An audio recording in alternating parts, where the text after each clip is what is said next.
Baby ഉണ്ടായതിന് ശേഷം ഞാൻ എൻ്റെ ഡെയിലി റൊട്ടീൻ പോലെ പിന്തുടരുന്ന ഒരു കാര്യമാണ് ഞാൻ എൻ്റെ ഹെയർ ആദ്യം തന്നെ ഒന്ന് ഒതുക്കി കെട്ടി വെക്കും. കാരണം എനിക്ക് കുഞ്ഞിൻ്റെ കാര്യങ്ങൾ നോക്കുമ്പോൾ മുടി ഒരിക്കലും ഒരു ഡിസ്റ്റർബൻസ് ആയി വരാൻ പാടില്ല എന്നുള്ളതുകൊണ്ടാണ് അത് ആദ്യം തന്നെ ചെയ്യുന്നത്. അത് ചെയ്തതിന് ശേഷം മാത്രമേ ബാക്കി എന്ത് കാര്യം ഉണ്ടെങ്കിലും ഇതെടുക്കാൻ വേണ്ടി നോക്കൂ. ഇല്ലെന്നാണെങ്കിൽ ഒരു തരം ഒരു അസ്വസ്ഥതയായിരിക്കും. അതിനുശേഷം ഞാൻ ബ്രേക്ക്ഫാസ്റ്റിൻ്റെ കാര്യങ്ങളൊക്കെ നോക്കാൻ വേണ്ടി പോയി. അതൊന്നും ഞാൻ വീഡിയോ എടുത്തിട്ടില്ല.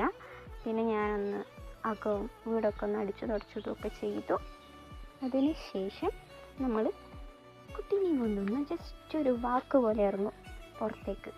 കാരണം അവനത് ഭയങ്കര ഇഷ്ടമാണ്, പുറത്തെ കാഴ്ചകളൊക്കെ കണ്ട് നടക്കുന്നത്. ഇതിന് ശേഷമായിരിക്കും കുഞ്ഞിക്ക് കൊടുക്കേണ്ട വിറ്റാമിൻ്റെ ഡ്രോപ്സൊക്കെ കൊടുത്ത് അവനൊന്ന് കളിക്കുന്ന സമയത്തായിരിക്കാം ഞാൻ ഒന്നിക്ക് എൻ്റെ ക്രോഷ്യ വർക്ക് ഞാൻ ചെയ്യും. ചില സമയങ്ങളിൽ ഇല്ലയെന്നുണ്ടെങ്കിൽ ഞാൻ കുഞ്ഞിൻ്റെ കൂടെ തന്നെ കളിക്കും. ടൈം കിട്ടുന്നത് പോലെ ഓരോ കാര്യങ്ങളും ചെയ്ത് തീർക്കും.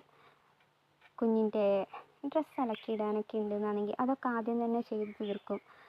കാരണം രാവിലത്തെ ഒരു ടൈമിൽ തന്നെ അവൻ ഉറങ്ങുന്ന സമയത്തൊക്കെ എൻ്റെ ജോലികളൊക്കെ ഒട്ടുമിക്ക കാര്യങ്ങളും ചെയ്ത് തീരും. അങ്ങനെ തീർക്കുമ്പോഴാണ് അതിന് ശേഷം എനിക്ക് അവൻ്റെ കൂടെ ഇരിക്കാനും ടൈം സ്പെൻഡ് ചെയ്യാനൊക്കെ കിട്ടുന്നത്. അതിൻ്റെ ഇടയിൽ കുറച്ച് ടൈം കിട്ടുമ്പോൾ ഞാൻ എൻ്റേതായിട്ടുള്ള എൻജോയ്മെൻറ്റ് കണ്ടെത്തും. ക്രോഷ്യൊക്കെ ചെയ്ത് വീഡിയോ ഒക്കെ എടുത്ത് കുഞ്ഞു ടൈമിൽ അങ്ങനെ ചെയ്യും.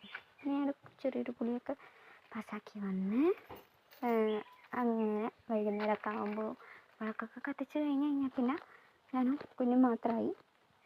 ഞങ്ങൾ പിന്നെ ഞങ്ങളുടേതായ ലോകത്ത് കൂടെ അങ്ങനെ പോകും. അവൻ്റെ കളിയും ചിരിയൊക്കെ കണ്ട് ഇപ്പം ലൈഫ് ഫുൾ ബിസിയാണ്. ദിവസങ്ങൾ കടന്നു പോകുന്നതോ ടൈം പോകുന്നതോ പിന്നെ അച്ഛൻ വരുന്നത് വരെ ഞങ്ങൾ ഞങ്ങളുടേതായ ലോകത്തായിരിക്കും ഉണ്ടാകുക. അപ്പം ഇഷ്ടപ്പെട്ട എന്തായാലും ലൈക്ക്